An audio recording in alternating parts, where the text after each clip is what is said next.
تم نے ظہور ہوتے دیکھا، لیکن اصل کرنے والی ذات جو اللہ کی ہے، تو وہ خود تو کسی نفع اور نقصان کے مالک نہ تھے، نہ خود عیسیٰ علیہ السلام، نہ ان کی والدہ۔ تو تم اللہ کو چھوڑتے ہو جو تمام نفع اور نقصان کا مالک ہے، تمہارا تمام تر نفع اور تمام تر نقصان اللہ ہی کے ہاتھ میں ہے اور کسی کے ہاتھ میں نہیں۔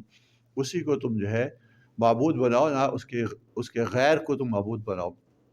واللہ هو السمیع العلیم، اور اللہ تعالیٰ کی شان یہ ہے کہ وہ ہر چیز سننے والا ہے۔ کائنات کے اندر جو آوازیں جو پکار پڑتی ہے، تو باوجود ہے کہ ان کی پکار کے طریقے اور ان کی زبانیں اور ان کا مانگنا طرح طرح سے، لیکن اللہ تعالیٰ سب کچھ سنتے ہیں، ہر ایک کی ہر زبان اور ہر طرح کی پکار کو پوری طرح سے سنتے ہیں، اور نہ صرف سنتے ہیں بلکہ دلوں کے اندر جو ارادے ہیں ان کو بھی جانتے ہیں۔ اسی طرح سے تمہارا جو قول ہے، جو باتیں تم کرتے ہو، اس کو بھی سنتے ہیں، یعنی جو اللہ تعالیٰ کی تم ساتھ شریک ٹھہراتے ہو، اس کے بارے میں تمہاری باتیں اس کو بھی سنتے ہیں۔ عالم، اور تمہارے دل میں بھی جانتے ہیں کیا بات ہے جو تمہیں حق سے پھیرتی ہے اور تمہیں جو ہے غلط راستے پہ ڈالتی ہے۔ تو اللہ تعالیٰ تمہارے اقوال کو سنتے ہیں اور تمہارے نفوس اور دلوں کے اندر جو ارادے ہیں ان کو بھی خوب جانتے ہیں۔ اس لیے اللہ تعالیٰ کے سننے اور جاننے کو مد نظر رکھتے ہوئے اپنے عقائد کو درست کرو۔ قل یا اہل الکتاب لا تغلوا فی دینکم غیر الحق ولا تتبعوا اہواء قوم قد ضلوا من قبل واضلوا کثیرا وضلوا عن سواء السبیل۔ قل یا اہل الکتاب، اے پیغمبر صلی اللہ علیہ وسلم آپ فرمائیے اہل کتاب، لا تغلوا فی دینکم، تم اپنے دین میں غلو نہ کرو، غیر الحق ناحق، تم اپنے دین میں ناحق غلو نہ کرو۔ ولا تتبعوا اہواء قوم، اور تم پیروی نہ کرو ایسے لوگوں کی، ایسی قوم کی، قد ضلوا من قبل، جو پہلے سے گمراہ تھے، واضلوا کثیرا، اور بہت سوں کو انہوں نے گمراہ کیا، وضلوا عن سواء السبیل، وہ سیدھی راہ سے گمراہ ہوئے۔ اے پیغمبر صلی اللہ علیہ وسلم، آپ دعوت دیتے ہوئے اہل کتاب کو یہ سمجھائیے، لا تغلوا فی دینکم، تم غلو نہ کرو اپنے دین میں غیر الحق ناحق۔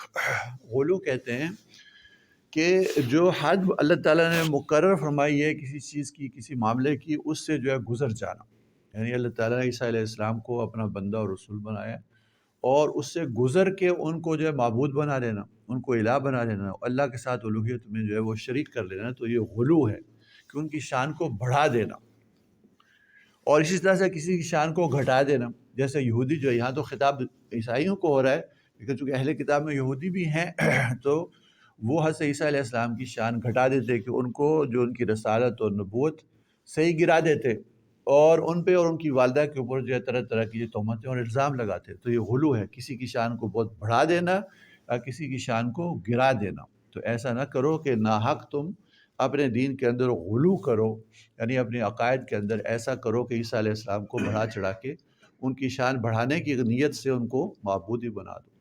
تو تعظیم کرنی چاہیے، ان کی عزت کرنی چاہیے، لیکن ان کی عبادت تو نہ کرنی چاہیے تھی تمہیں، تو تم نے ان کو معبودی بنا لیا۔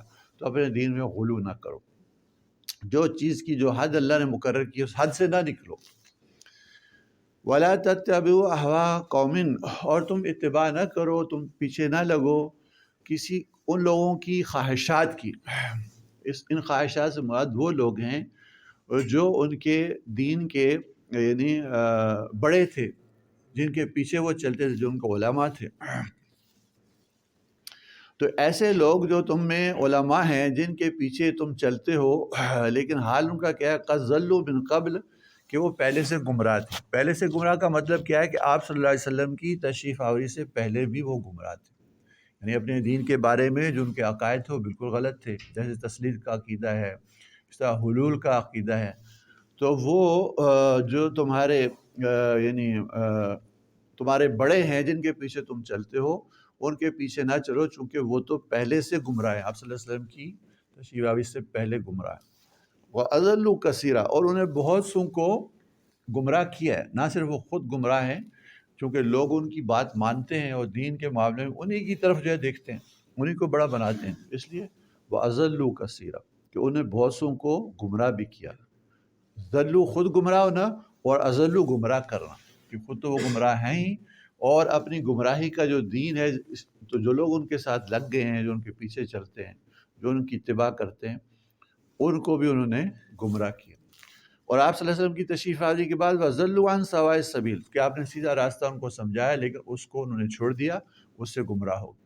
تو گویا ان کے اندر جو ہے دو جرم ہے کہ خود بھی گمراہ ہیں، اوروں کو بھی گمراہ کرتے ہیں۔ تو گویا ضلالت اور گمراہی کے امام ہیں، ضلالت اور گمراہی کے امام ہیں، ان کی تم اتباع نہ کرو، ان کی اتباع سے بچو، کیونکہ وہ تمہیں ہلاکت ہی کی طرف جو ہے وہ لے کے جائیں گے، کیونکہ سیدھے راستے کو انہوں نے جان بوجھ کے چھوڑ رکھا ہے۔ لُعِنَ الَّذِينَ كَفَرُوا مِن بَنِي إِسْرَائِيلَ عَلَىٰ لِسَانِ دَاوُودَ وَعِيسَىٰ ابْنِ مَرْيَمَ ذَلِكَ بِمَا عَصَوا وَكَانُوا يَعْتَدُونَ۔ لُعِنَ الَّذِينَ كَفَرُوا مِن بَنِي إِسرَائِیل، لعنت کی گئی ان لوگوں پر جو بنی اسرائیل میں کافر ہوئے، علی لسان داؤد، داؤد علیہ السلام کی زبانی، و عیسیٰ ابن مریم، اور حضرت عیسیٰ ابن مریم علیہ السلام کی زبانی۔ ذالک، یہ لعنت کرنا کس سبب سے تھا؟ اس سبب سے تھا بما عصوا، کہ انہوں نے نافرمانی کی، وکانوا یعتدون، اور وہ حد سے گزرنے والے تھے۔ اس آیت میں جناب نبی کریم صلی اللہ علیہ وسلم کو تسلی دی جا رہی کہ یہ جو اہل کتاب ہیں، ان کا معاملہ آپ کے ساتھ تکذیب کا اور نافرمانی کا نہیں، بلکہ اپنے نبیوں کے ساتھ بھی ان کا معاملہ ایسا ہی رہا ہے۔ آپ سے پہلے جو ان بنی اسرائیل کے اندر جو